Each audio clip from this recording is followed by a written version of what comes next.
આપ સૌને હું અહીંયાથી એક જ વસ્તુ કહેવા માંગીશ કે તમે રાહુલ ગાંધીજીને જોયું હશે કે સંવિધાનની એક ચોપડી જોડે લઈને ફરે છે અને સંવિધાનની ચોપડીની અંદર જે અધિકારો દરેક નાગરિકને જે આપવામાં આવ્યા છે એ આપ સૌએ બી સમજવાની જરૂર છે અને દરેકના અધિકાર જે છે એના તહત આપણે સમજી શકીએ છીએ કે કોઈ બી સરકાર પોતાની મનમાની ચલાવે એ ચલાવી દેવામાં આવશે નહીં. હા, આપણી વચ્ચે આનંદભાઈ ચૌધરી આવ્યા છે, એમને મંચ ઉપર હું સ્વાગત કરીશ. જોરદાર તાળીઓથી સ્વાગત કરશો. આનંદભાઈ ચૌધરી સાહેબ શ્રી સ્ટેજ પર પધાર્યા છે. સાહેબનું અમે હાર્દિક સ્વાગત કરીએ છીએ આજની સભામાં આવ્યા બદલ.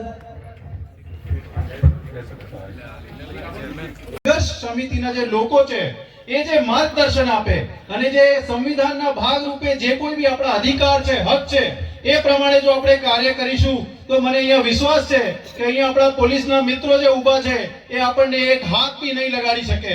કારણ કે આપણને ખબર છે કે આજે આ દેશને જ્યારે આપણે આઝાદ કર્યો ત્યારે અહિંસાનો માર્ગ અપનાવીને જે કોંગ્રેસ દ્વારા આ દેશની આઝાદી અપાવવામાં આવી છે, એવી જ રીતના આદિવાસીઓના જે હક છે જળ, જંગલ અને જમીન, એના માટે જો આપણે એક થઈને અહિંસાના ભાગરૂપે જો કામ કરીશું તો મને એવો વિશ્વાસ છે કે ગમે તેવી સરકાર હશે એ સરકાર આપણને કશું જ નહીં કરી શકે.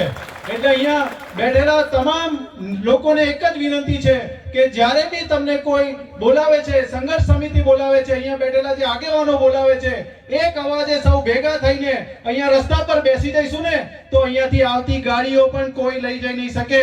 સર્વેને તો દૂરની વાત છે, અહીંયાથી એક ટ્રક બી આગળ નહીં જઈ શકે. એટલે તમને એક જ વિનંતી છે કે સંઘર્ષ સમિતિ કે કોંગ્રેસ દ્વારા જ્યારે બી તમને કોઈ આહ્વાન કરવામાં આવે, અમે તમને અહીંયાથી વિશ્વાસ સંપાદન કરીએ છીએ કે રાહુલ ગાંધી જે રીતના કહે છે કે સંવિધાન બચાના હે, એવી રીતના અમારા દરેક નેતાઓ આદિવાસીના જે બી અધિકારો છે એ બચાવવા માટે અમે સૌ સક્ષમ છે અને અમે તમારી પડખે છે. અહીંયા તમે અમને બોલાયા, અમને 2 મિનિટ બોલવાનો મોકો આપ્યો, એ બદલ આપ સૌનો ખૂબ ખૂબ આભાર.